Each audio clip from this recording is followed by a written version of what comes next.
we've got this process called the Disney strategy. And before I introduce it, I'll just let you know now that the Disney strategy is a wonderful device to assist someone who already knows the big project or their vision and wants to know what the first steps to take are to get it started, right? Or wants to plan it out. That's what the Disney strategy is for. It's a wonderful device or tool to assist someone to take that elephant and put it into some bite-sized pieces so they can digest it over the next few weeks. I'm just mentioning that now because I would like you to remember that you do not use the Disney strategy to come up with the project. You assume there is a project already, or to come up with the vision. Other tools are better for that. So why do we call this the Disney strategy? Well, Disney, whether you liked him or not, or liked his movies or not, you could pretty much agree, was very good at continually putting out successful movies, created theme parks, continually put out entertainment that people respond to very well, and everybody seems to know who he is, or everybody seems to know what Disney is. It's like, Santa Claus or McDonald's. Well, he had a method. He had a strategy. He had a structure for consistent results. And an NLP trainer named Robert Dilts was fascinated by people he called geniuses, like Robert Dilts and others. And he somehow researched what Disney was all about and determined that there was a specific strategy involved. And this is how it worked. This is the building where all of these animated films would be created. And it was 3 floors, let's say. And on the top floor, he collected all the folk that he considered to be the blue sky, brainstorming, creative types. And he called it the dreamer floor. And he called them the dreamer. And on that top floor, there was all kinds of large paper, butcher board paper, I think, all around the room, so people could draw and be visual. And he would come up there and say, I have this idea. Okay, dreamers, we're going to make a film about a big fat elephant that can fly. And everyone would go, yeah! and he has a magical horse as a friend, and there would be that kind of energy. Anything goes, just like brainstorming. And he gives birth to a monkey. No, that's not good. He gives birth to another, and on it goes. And they come up with crazy ideas. Everything goes. And he'd write it down. And he'd inspire them to be dreamers.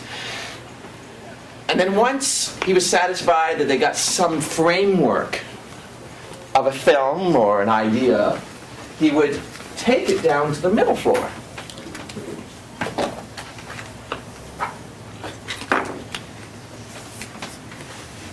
And in the middle floor were the realists.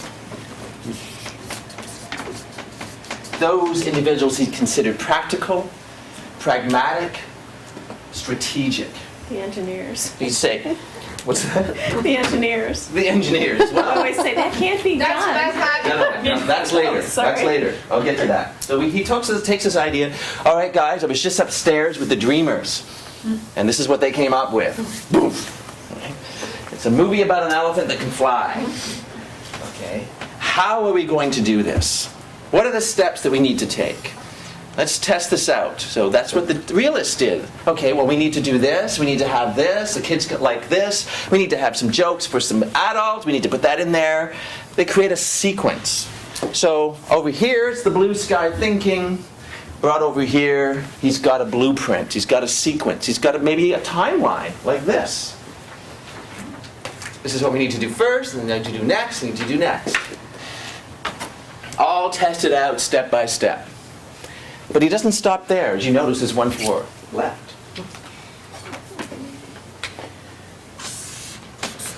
That's what's called the critic floor. So you would take the plan, the strategy, and take it over to the critic floor. Okay, you guys, you're my critics. You can look at this plan through the eyes of how it won't work. You can look at this plan through the eyes of the kids and what they might not like about it. you can look at this plan through the eyes of the parents and how they might not like it. Let me know what you think. So down there are the people he trusted would be honest with him. Usually the accountant would be there too, how much they can stay in budget. In most organizations today, the accountant is usually the critic. We can't afford that. And it wouldn't stop there. He wouldn't just leave it in the hands of the critics. One last step. Okay? So let's recap before we go there. Dreamer to realist to critic back to the realist. So you take all of those concerns, all of those criticisms, and you take it over back to the realists. Say, this is what the critics said about the film that might not work. How can we overcome these obstacles? These are some of the things they were worried about. This is what the accountant said about the budget. One of the people were saying the film is too long, children are going to get bored. The romance scene is way too long. You're crazy. Kids just want to see a little peck, that's all. So that would be the basic organization of how it would work. The dreamer and the critic would never meet. The dreamer would speak to the critic through the realist and vice versa. This is the brilliance of this approach. Actually, there's a lot of brilliance to it. One of the brilliance of this approach, he actually honors and gives space to and allowance and permission for the critic voice in a positive way. You have good stuff to tell us, guys. Because it makes the film that much better when we take it back to these realistic planning type over here. And many people have the dreamer and the critic inside themselves engage way too soon.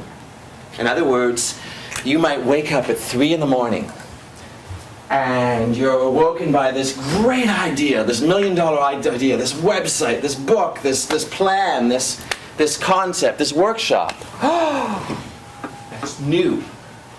And it's vulnerable. It's like a freshly blown balloon. And you decide to go talk to someone about it. And you bring it to your friend, or you bring it to your husband, or your wife. He says, "Honey, I have this great idea. I'm going to do this, and I'm going to leave my work, and I'm going to focus on this brilliant idea that I have." Your friend, your husband, says, "Yeah, but where are you going to get the money?" No. "Oh, no one's going to want to buy that. Have you thought about marketing?" I'm exaggerating, but then what happens is, right to the dream. And I would say many, many thousands of dreams on this planet have died like that. Okay. They hardly got off the ground because the critic voice, externally or internally, showed up way too soon.